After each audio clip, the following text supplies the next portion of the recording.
আল্লাহর নবী বলেন প্রতিদিন দুইবার, সকালে একবার, সন্ধ্যায় একবার আমার উম্মতের আমল আমি রাসূলের সামনে ফেরেশতারা পেশ করে।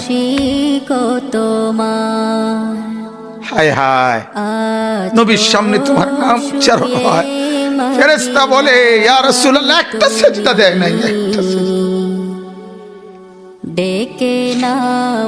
একটা সিজদা দেয় নাই।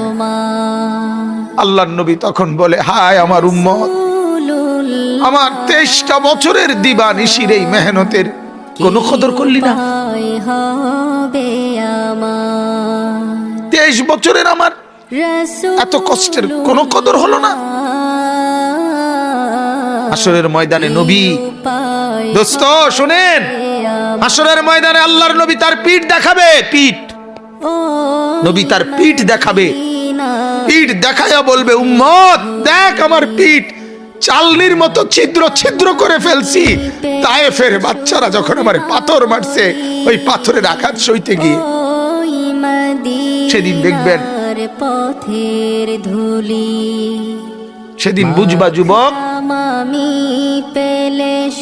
নওজোয়ান, তোমাদের জন্য কাঁদার কেউ নাই, তোমাদের জন্য ভাবার কেউ নাই। মা বাপ ছেড়ে দিছে তোমারে, যা বাবা নষ্ট হয়ে যা।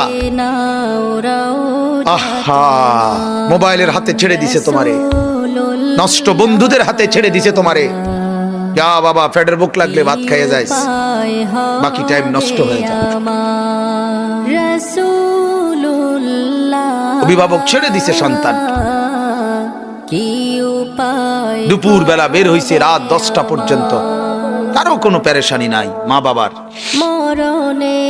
ছেলেটা কি হচ্ছে, তার সাথে উঠতেছে, বসতেছে, খাইতেছে, চলতেছে, কারো কোনো পেরেশানি। এভাবে জিন্দেগি